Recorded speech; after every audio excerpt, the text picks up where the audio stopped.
Hello players, welcome. This is your boy Jaystiqs coming at you with another video. We hit 7,000 subscribers, yo. 7,000 subscribers. The player nation is growing strong. Really strong. This is the Q&A. I asked you guys to send me questions on the WhatsApp group, and you sent me some questions. So this is the Q&A. As we go on, remember to listen while you work. Let's do this.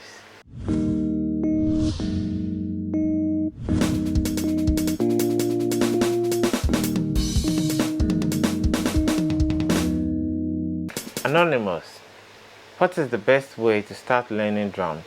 Because I hear people getting somewhere and all of a sudden they say they are on a break to train their fundamentals on correct hand and foot techniques. And where do we get such techniques? Mostly on YouTube, because nowadays it's quite easy to find information on anything you're trying to learn for free. You just have to know exactly what you need to learn. So if you're looking for foot and hand techniques, you would just go on YouTube, type drumming foot techniques, drumming hand techniques. Then probably you would get examples of singles, doubles, paradiddles, bass rolls, 6-stroke rolls, all the kind of rolls. And you just make a list of all them, find videos on each and every one of them, and start practicing them.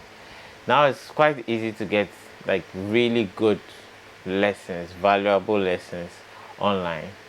And I remember I also took like such a detour back in the day, and sometimes I even do it nowadays, because it's good to go back and learn the technique of stuff. When I started learning how to drum, I didn't really know much technique until I met another drummer called Emmanuel Bludo, and he taught me a couple of stuff.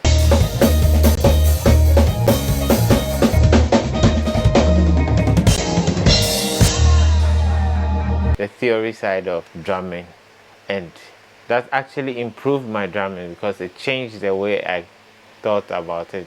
So think about it like this: you can speak English without knowing many words, but when you learn how to use different kinds of words that mean the same thing, then you can express your ideas in a more coherent manner. What technique does is it helps you express the ideas in your head in a simpler way. It actually makes drumming quite simple. Even learning how to hold the stick, I had to go back to learn how to hold the stick. It made me faster, because first I was gripping the stick like this and playing, and you can't go really fast with this, but you have to hold it, and the movement of your fingers and the wrist and all those kind of little things that a lot of people don't talk about. You need to like work on those things to become better as a drummer. How was your drumming journey like? Stressful? Interesting? Have you ever thought of giving up on drums? What motivates you to drum? Interesting mostly, but then there are some days that is frustrating. There are some days that you're trying to figure out some chop or some groove or something that you heard, and you feel like it should happen immediately, and it's not happening immediately.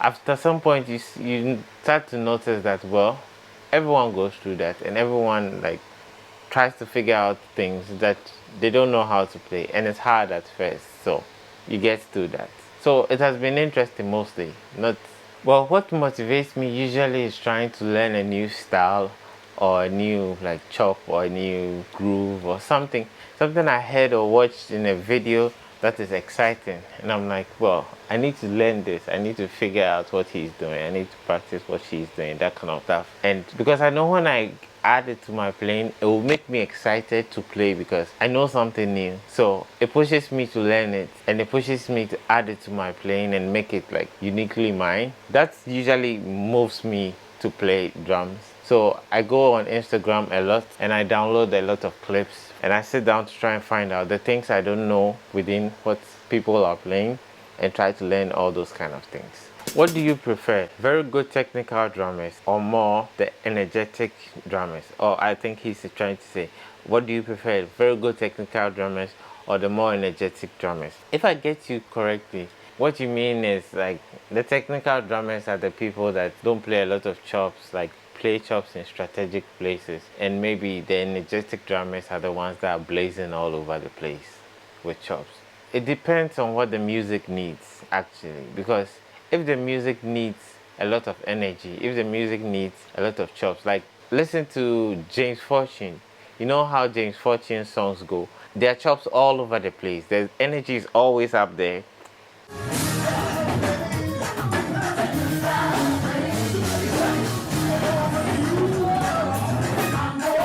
If you're playing for someone like this, you can't play low and slow. You can't play the barest minimum. Another gig or another show or something would not demand you to play at such a high level of energy. So it depends on the show, it depends on the music, it depends on the genre, it depends on so many other things. So you can't say one is good or one is better than the other. So if the gig is playing really hard music, you would be lost in it if you're playing soft music. But if the gig demands soft music, you would be fired actually if you go do something like this. I am yours, and you are mine. If it's soft that you need to play soft, play soft. If it is energetic that you need to be energetic, be energetic. But then in your practice session, you should play both types. You should learn how to play really soft and you should learn how to play really loud so that you can fit in any situation. Okay, Anonymous, when did you start drumming? Comparing the time you started drumming and now, rate your progress from 1 to 10. Okay. If you answer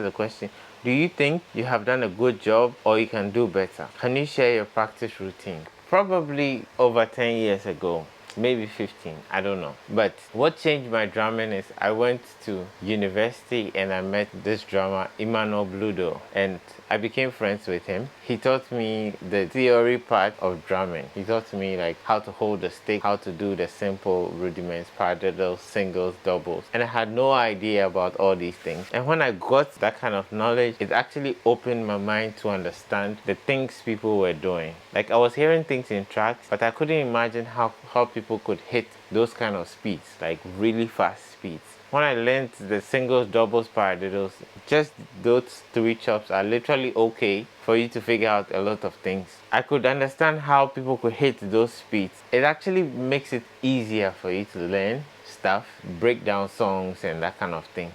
I'm still very far from where I really want to get to. I'm working on some things, like I'm still working on my hands, I'm still working on my feet, still working on like independence and a whole bunch of things. Yeah, that's all part of the journey. You'll never get to a place where you feel like you have reached. If you do get to that place, you have become complacent. You should never get to a place where you feel like you've reached. There should always be something that challenges you to learn and improve. For a score, I don't know if I can give myself a score. Maybe 7, maybe 6, 7, I don't know. I'm still learning, still practicing, still like trying to get somewhere. So to be honest, I really don't have a practice routine. I just learn stuff I'm interested in. For a while, I've really been into Sean Wright stuff. So I would just practice all the stuff and like get the ideas and ways he thinks about music and just play along to stuff, try and practice my ideas of my interpretation of how I want it to sound like. Usually I'm trying to be creative as I'm playing. There are some things I usually just do. So as I'm practicing that, then I'm doing variations of it. Then I find new things as I go along. And I try to practice the new things that I found, and the cycle continues. Because sometimes you can teach yourself stuff. Sometimes you can learn from other things. That's why it's good to record yourself, because some mistakes you would make, you can go back and look at it and you'd be like, whoa, that sounds good. That's kind of nice. And then you learn it and add it to your practice routine or add it to your music. So it's always just reevaluating and learning and reevaluating and learning, that kind of thing. It's a cycle and it keeps on going, and you see yourself getting better and better and better. If possible, who is your favorite Ghanaian drummer and why? Well, I don't like to play favorites because I believe you can learn anything from anyone. I learn things from people that are not so high up in drumming, and I learn things from people who are really high up in drumming. But the guy who actually really taught me the theory side of drumming is Emmanuel Bludo, and that I'm grateful. I'm grateful for that because it opened up my drumming. It made me understand things. Yeah, so if I had to choose, I would choose Emmanuel Bludo.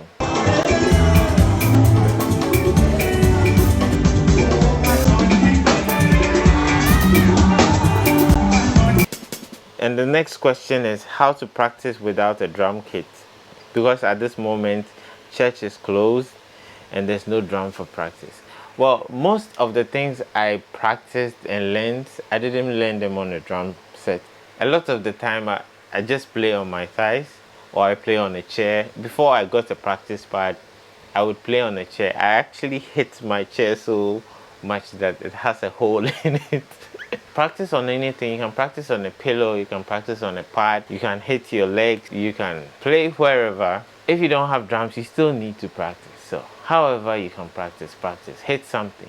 Going into a gig, what are some things you really look out for, be it expectations and in others? One thing I would say is on the show day, it's never going to be like it was at the rehearsal, because first of all, you'll not be in the same location. If you're in the same location, fine.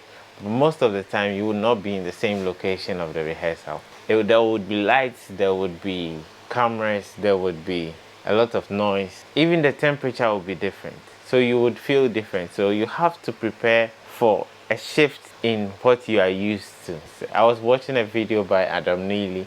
He was talking about like stage fright. He was saying you can like breathe, just breathe to get through stage fright and all that. I would also say, to add to that, you should know the song really well, practice the song really well, such that when all is said and done, that your body remembers how to play it and you don't have to think too much. Because if you don't know the song and you're struggling, you will make mistakes, and with all that pressure, it would be bad. What informed your decision to settle on drums and not keyboard or any other instrument? Well, I actually started with keyboard as my first instrument, but I didn't pursue it seriously because I had a teacher who was teaching me high life stuff, and I didn't want to learn high life.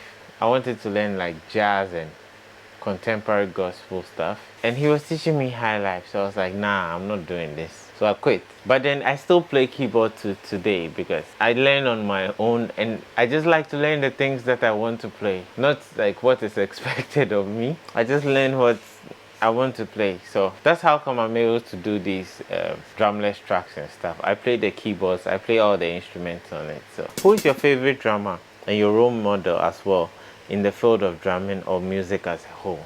I don't have a role model per se, but there are some people I look up to.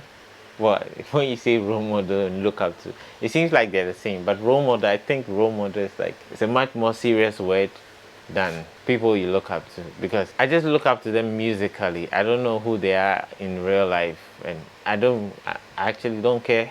I'm just learning the music, that's all. So, but I look up to Sean Wright. I look up to guys like J.D. Beck. In the past, I learned from David Kohler a lot. I still listen to his stuff. Madagascar, Darren Javon, great drummer. There's this guy Dana Hawkins. I love he does some really tasty stuff. And a whole bunch of guys.